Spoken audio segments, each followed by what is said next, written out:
Hey guys, welcome to the Commander Lounge. Yes, today we do have a Commander deck tech. I was afraid that I was just going to be stuck with all the same decks that I've been playing over and over again because I haven't been seeing stuff that I've been really wanting to build. But I mean, just like a week ago, kind of a spark ignited in me, and it's just like I need to build a different Commander deck. Like I just need like to go all in on the Commander deck and really build something I really want to play. And this guy, Sek'Kuar, Deathkeeper, I've actually have been putting him on the side because there was a time where Sheldon Menery was talking about the legitimacy of playing Prosh in Commander. And at that time I was pretty much like all in on Prosh. I was currently trying to pimp Prosh out and everything that deck. And I was like, oh my god, if that happens, I'd be crushed because I already got all these foil pieces and everything. So I was looking for Jund alternatives. And I honestly fell in love with Sek'Kuar. I kept him sleeved up, just waiting, just in case if Prosh had, like somehow got the ban hammer in Commander. I really like Sek'Kuar not just because of his ability, but because of his story to him. Like he honestly reminds me, if you guys watch the show The Following, he reminds me of like Joe Carroll with how he is because he's an orc shaman that he was very charismatic and everything, and he'd have servants follow him everywhere, and he was crazy at the same time. He'd just kill his servants over anything. But the thing is that the servants, they'd come back to life, and they would keep serving him just because of how much that they worshipped him. So I thought that was really cool. So I built a deck around him, and I thought I tie it together with his story, and I'd make it a Reanimator deck. So I took apart my Prosh deck because I was just getting tired of playing Prosh, and I built this. So yeah, let's get into the deck. Sek'Kuar Deathkeeper, you pay Jund and 2 colorless for a 4/3 Orc Shaman. Whenever another non-token creature you control dies, put a 3/1 black and red Graveborn creature token with haste onto the battlefield. So I didn't build this deck. This is a deck that's not built around a general. It's really basically built around the colors. Because I really did want to play another Jund deck, and yeah, so let's get into the lands. This is probably the only deck that I don't play Reliquary Tower as a utility land because I don't mind having to dump cards into the graveyard. That's gonna be your main strategy. So we've got Strip Mine, take out problem lands, Ghost Quarter, do the same or fix your lands. We got Ancient Tomb for ramp, Kessig Wolf Run because it's the best Gruul utility land. It's fantastic, it ends games.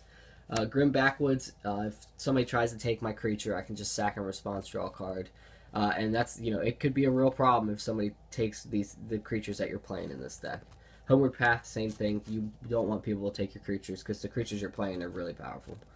Then we go into the filter, well, kind of different, tapping for all colors. We got Command Tower, City of Brass, Mana Confluence, Reflecting Pool, Savage Land, and we got the fetches. We got Woody Footy, Bloodstained Mire, Evolving Wilds, and Terramorphic Expanse. And then we've got our kind of dualish lands. We got the Gold Guard colors. We got Bayou, Overgrown Tomb, Woodland Cemetery, and then we got the Rakdos colors. We got Badlands, Blood Crypt, Dragon Skull Summit, and Taiga. These are the Gruul color lands. So let me move this closer for you guys. Gruul colors, we got Taiga, Stomping Grounds, Rootbound Crag, and then we got our Manland and Raging Ravine. I just love this one. I put this pretty much in all my decks. And then we got Bajuka Bog, take care of other graveyard strategies. The Mirror Match. We've got Urborg, Tomb of Yawgmoth just for fixing. And I believe we run 3 Swamps. And then 5 Forest. And I believe 2 Mountains. Alright, so let's get into the ramp. I run Soul Ring, which is the greatest card ever. Mana Vault, second greatest card ever when it comes to ramp. Birds of Paradise. It's good to tap for any color, and later on you can sacrifice it for effect if you have victimized pretty much. Then we have Sakura Tribe Elder, Great Ramp, Cultivate, my favorite ramps. Kadama's Reach, same thing. Oracle of Maldaya. Amazing ramp. And we go into card fixing / card drawing. Got Crystal Ball. Love Crystal Ball. Great card. Faithless Looting because, hey, it's gonna dump. You can dump some fatties in the graveyard to reanimate later. Sylvan Library. I mean, card's insane. It's a great draw engine. Phyrexian Arena. Same thing. Wheel of Fortune. Because you want to be dumping those big creatures in the graveyard. That's the way you can dump them in. Same thing with Dark Deal. Dark Deal's not as good, but it's a lot cheaper. It's a great budget alternative to Wheel. Treasure Find. Oh, you know, with as much as we're dumping in the graveyard, I had to go a little heavy on the regrowths. So I have 4 different regrowth effects. The other ones later on I'll show, but these are the regrowth effects I have right here. We got Treasure Find. Fortunately it exiles, but that's fine. Regrowth. And Ewit. And we go Removal. We got Beast Within. Best green removal. The Glamour, because we got a problem with gods and indestructibility. We want to take care of that. Putrefy. It's a fantastic card in Commander because there's always going to be if you can't destroy a creature, there's usually going to be an artifact somewhere, especially if you're facing any mono-colored decks that's not green. Archfiend of Depravity. I think it's Depravity. You know, it's a flying 5/4 for 5. But I really like how it kind of bottlenecks it kind of keeps the creature count to a low. So usually when everybody else has 2 creatures, I'm pretty sure my 2 creatures are going to be better than everybody else's 2 creatures. So that's why I have this, because at the beginning of each opponent's end step, that player chooses up to 2 creatures he or she controls, then sacrifices the rest. So we keep it fair. I mean, I don't know if you can say fair when I'm reanimating something like Eldrazi on turn 3 or 4. But I don't know. And next we have just Wrath, Decree of Pain. If I'm going to kill everything, I want to be drawing cards too. And those shit buttons, we got Oblivion Stone for when things are getting too crazy. Perilous Vault does the same thing, except it exiles for 1 more. And then taking care of the graveyard, got Nihil Spellbomb. We don't want to take care of our graveyard too, so we're not running anything like Relic of Progenitus. We want to just target graveyards. So now Spellbomb does that, and Rakdos Charm does that, as along with maybe killing. Well, it's awesome that it can destroy an artifact, problem artifact. But you can also kill people that are on the try to go wide with token strategies. That's why I love Rakdos Charm. All right, and this section is how to get the big guys into your graveyard other than those wheel effects. We got Putrid Imp, which you can just discard a card from your hand. And you can make him have make Putrid Imp have flying. And Threshold, he gets +1/+1. He's pretty much going to always be a 2/2. Lotleth Troll, same thing. You can discard a card, but you can put a 1/1 counter on Lotleth Troll to make him bigger. So you can slowly make him pretty huge. And you can also protect him by regenerating them, which is nice. Grizzly Salvage, reveal top 5 cards. You may put a creature or land card from among them. Put the rest in your graveyard. So it's nice. It gives you, you don't have to. There's some creatures like Feldon you don't want to go in the graveyard, so you can bring it back. But most of the time, it's just gonna get you a land back into your hand. Tower Wayfinder. It's 4 cards you put into and you put into the graveyard, except for you may put a land into your hand, so it gives you a land. Mulch. Top 4. Put all land cards revealed this way into your hand, and the rest into your graveyard. It forces you to grab the lands, but that's fine. Get out of the pack, reveal top 5, put a creature card from among them into your hand. I mean, you may, you don't have to. If there are 2 or more instant sorcery cards, you may put 2 creatures. So if there are 2 creatures you don't want to go to the graveyard, get out of the pack will bring it back to your hand. Commune with the Gods, reveal top 5. You put creature or enchantment from among them into your hand. I like this because then, you got some really good enchantments like Phyrexian Arena that you don't want to go in the graveyard. You don't want to waste a regrowth effect. You'd rather just Commune with the Gods it. And Nyx Weaver is kind of like your pseudo Eternal Witness because, it's Gruul colors and 1 colorless for a 2/3 reach. At the beginning of your upkeep, put the top 2 cards of your library into your graveyard, which is nice. It's not a lot of cards, but I mean, it adds up when it keeps going, and people aren't going to really take care of this that quick. They're going to be like, that's fine, until they start seeing crazy stuff go in the graveyard. But I can also pay Gruul colors and 1 colorless to exile this guy to return target card from the graveyard to your hand. When I first grabbed this card and put it in here, I did not know that it was a regrowth on a stick, but it's a regrowth on a stick. That's amazing. I really liked this card when it first came out, and I guess I forgot about it. And this is a new card from the new set. I actually got this from... I got the Bless versus Curse because there's... I really wanted the new Dread Return. And there's, you know, Geist of Saint Draft. You know, that's... I want it. And, you know, I read the front of it. I saw Mind Rack Demon, and I was like, I want this in this deck. This is awesome. So for 2 black and 2 colorless, it's a flying, trampling 4/5 demon, which is really impressive for like standard, but not crazy impressive for commander. But the cool thing is that when he enters the battlefield, he mills me. So he takes the top 4 cards of my library and puts it into my graveyard, which is nice. And then it has the delirium thing with at the beginning of your upkeep, you lose 4 life unless there are 4 or more card types among cards in your graveyard. You know, in the beginning, if you have to take damage from this, it's not too bad after the first couple times, but with how many cards that I have that put stuff into the graveyard, it seems like I'm not really going to be taking damage too often, but I'm not positive because I haven't played it yet, so we'll see. I'm excited to play this new one. And he looks awesome. His brain, like, split open, and he's trying to eat with his head. I don't know what's going on. Then I have Life from the Loom. This is a late edition that I put in here. There's a combo. This combos really well with Borborygmos that I have in here, and it also it's just good. You know, even though Dredge 3 is not a lot either, it's not too many cards. I mean, you can do it over and over again because you're gonna be milling a lot of lands out, so you can turn this into like a Dredge engine, while also returning utility lands that you may have, you know, milled yourself from those effects I showed before. Then we're going into what should we reanimate back? So we're going to reanimate back It That Betrays.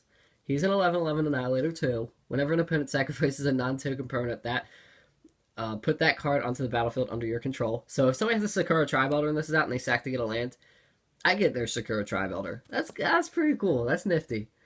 Because I don't have that many... I don't think I have any ways to make people sacrifice. I just put this in here because I just want to get huge stuff out as quick as possible. I just want to build that kind of a deck. Next is Pathraiser of Ulamog. He's 11 for a 9/9, Annihilator 3, and he can't be blocked except by 3 or more creatures. So it's like almost like a pseudo Wrath when it attacks in. So yeah, I just really wanted to put the Eldrazi's in. I'm on, you know, everybody's on Eldrazi hype right now. I don't have to worry about this getting banned in Commander, unlike Modern. There's going to be some bannings in Modern. And then Artisan of Kozilek, we got 9 colorless for a 10/9. When you cast Artisan, you may return target creature card from a graveyard to the battlefield. So if you reanimate this, you don't get this effect. You know, late game when you cast it, you can reanimate. But it's also Annihilator 2, which is amazing. Next is Ulamog's Crusher, 8/8 for an 8, Annihilator 2. Ulamog's Crusher attacks each turn if able. I don't think that's too terrible that you have to attack every time with an 8/8 Annihilator 2. That's kind of what you want to do already, so it's fantastic. Breaker of Armies, I actually put this in here because I really like its ability. I really like, and 8 mana for a 10/8 is just value. You know, that's awesome. That's great. And colorless, fantastic. But all creatures able to block Breaker of Armies do so. This is like a pseudo Wrath card also. It will pretty much Wrath the opponent I attack, while also, if I go wide with huge crazy Eldrazi's or other fatties, it will force all the creatures to block that and let everybody else through, which is really good. That's why I like Breaker of Armies in here. And then I put Bane of Balaged in here. It's 7/7/5. I mean, he's not too crazy big, but he basically has Annihilator 2. It says, whenever Bane of Balaged attacks, defending player exiles 2 permanents he or she controls. So it exiles 2, which is nice, because I think Annihilator just destroys. Then we go into our other things we can reanimate. Gold Tree is a very versatile card, because you can either reanimate it really early for just a 10/10, which is just value, or later game when you fill your graveyard up, you could probably cast this for 1 mana, and 1 mana for a 10/10. That's amazing. That probably feels amazing doing that, so that's why I wanted this in the deck. Clockle Worm just gains us life back, and it also, when it dies, it replaces itself, so I like it. Wormcoil Engine gains life. Fantastic card. Every single Commander deck it should be in. Next, Grave Titan. Grave Titan's one of those things where you don't have to reanimate it in this deck. You'll probably end up hard casting it, but getting like a turn 2 or turn 3 Grave Titan is insane. It's really good. Grave Titan's just a valuable card. So I love it. Love the art, too. The promo art's amazing. Udvera Hellkite, it's kind of a card that takes over the game on its own, and that's why I like it in here. It's a 6/6 that makes Dargans, and then those Dargans make Dargans, and then the Dargans make Dargans, and then just all kinds of Dargans. Barbarigmus Enraged. This is the card that you combo with Life from the Loam. But it's also nice because when he attacks and you reveal the top 3 and you put all lands in your hand, the other cards go into the graveyard, so it keeps you on your reanimate strategy at the same time. And then also discarding lands to deal 3 damage. Target creature or player can be it's good removal. It can deal good damage to the face. It's awesome. Next is Terracodon. Terracodon is just fat. He destroys non-creature permanents. He's fantastic. He destroys 3 of them, replace it. You can use it on your lands to go wide with 3/3s if you need to, but most of the time it's going to be taking out important stuff. And then we got Dragonlord Colligan, which, you wouldn't think of using him in Commander because of his last ability, but I don't really worry about this ability at all. I mean, he's a flying haste 6/5 that gives all my other creatures haste, which is nice. Especially, I got some reanimation spells that actually mass reanimate. And that could be huge, bringing in Dragonlord Colligan with a whole bunch of Eldrazi's, make them all hasty. That's pretty much good game. And then we go into the reanimation package. Reanimate, that's the best reanimation spell. It could be kind of rude in this deck, I'm not positive. I mean, you have to get really lucky, but it's kind of sad that I could go, turn 1, does not even play a land and discard, anything with Annihilator, and then turn 2 reanimate Eldrazi creature with Annihilator, and then turn 3 attack somebody and annihilate them. It's kind of messed up, but I'm not trying. This is another reason why I hate tutors, because tutors would let this play out like that easier. There's no tutors in this deck, as you guys have seen. And there's no infinite combos, even though there's combos like this that can win the game really quick, make people scoop, maybe make them angry too. Not really trying to draw hate, that's why I don't run tutors. Then I got Exhume. Turn 2, each creature chooses a creature card. This is the group Huggy Reanimate, even though at the time I use this, it probably won't matter. Animate Dead. It's just another great reanimate spell. Victimize. I have to sacrifice a creature to bring back 2 creatures from the graveyard to the battlefield. Tapped, but it's definitely worth it. Feldon the Third Path, probably my favorite reanimation spell. It doesn't really reanimate them. It kind of copies them in artifact form from the graveyard. But you can do it over and over again, which is insane, especially when you're doing it with Palaka Worm or Wormcoil Engine. Those are my favorite combos with Feldon. Dread Return with the new art. New art looks amazing. Let me move it up a little bit more. There you go. New art looks pretty sweet. And I like Dread Return. I like flashbacking reanimation spells. It's fun. Diabolic Servitude, another great reanimation spell that that you can use multiple times if people don't destroy the Servitude. Rise from the Grave, the initial reanimation spell that I think I was first introduced to. I don't know if this was in sorry guys. I think the first time I saw this was in Portal. I could be wrong, but I think that's the first time I saw reanimation, and it was from Rise from the Grave. And it's cool that you can reanimate, even though you're paying 5 mana for reanimation, you can reanimate anybody's graveyard, which is nice. Living Death, probably one of the best reanimation spells ever, especially in this deck when you're just dumping all kinds of cards. This is your mass reanimation spell on your side. Most of the times this isn't going to bite you in the butt with somebody else, unless you're playing a fellow reanimation deck or a self-milled deck. So yeah. And then the last one is Rise of the Dark Realms. This is pretty much Insurrection in black. It just reanimates everybody's graveyard onto your side, which is awesome. Some people may think in the future that it's a boring card, but for this deck, it fits the flavor that I want. So I love it. And then I have Anger. You're not going to be reanimating him. You might cast him, try to kill him. You use Victimize when you cast him or something. But most of the time, you're just going to mill this to the graveyard. So you can give all your big dudes haste, which is awesome. I got Spore Frog because I'm a sucker for the Spore Frog. You guys know me. It's my pet card. My little pet buddy. My little Spore Frog. It's just great. This is also a really funny combo with Feldon, which you can make sure, every go around you can use Feldon to reanimate Spore Frog to save yourself. It's good. It's great heads up. It's fantastic heads up. Turns into like a Turbo Fog deck. And Gamekeeper is the last card. It's my last utility creature. I just really like Gamekeeper because he'll go a different direction. Instead of reanimating, you can like chump block with him, or you can like use victimize, sacrifice, use victimize to reanimate, while also hopefully getting a big creature off the top of your library. I love the randomness. I don't like tutors, and I like how random this is. Even though how this deck is built, most of the time I should be getting something fat off the top. So yeah, guys, that is my Sek'Kuar Deathkeeper Reanimation commander deck. So yeah, if you guys love the Colors of Jund, if you guys like reanimating, you guys should give this deck a try. And of course, you can, if you guys like tutors, tutors would make this deck insanely good, maybe too good. Because this, I don't know if people are not gonna like when I play. Like, I'm gonna find out if my play group is fine with this, because there are gonna be some games where I just come out, and, I get really lucky and I reanimate like an Eldrazi with Annihilator. And they're just going to be like, oh man, I guess we go on to the next game. So I hope this is alright for my play group. Because it's, once again, I'm not running tutors to get there faster, to make it more redundant. I just hope the build is consistent enough. So yeah, let me know if you guys think that this deck is too good. If you guys wouldn't like playing against this deck. Let me know if it's fine. Just let me know if you guys like the video in general. So yeah, like, favorite, and subscribe, and take it easy, guys. Bow, bow.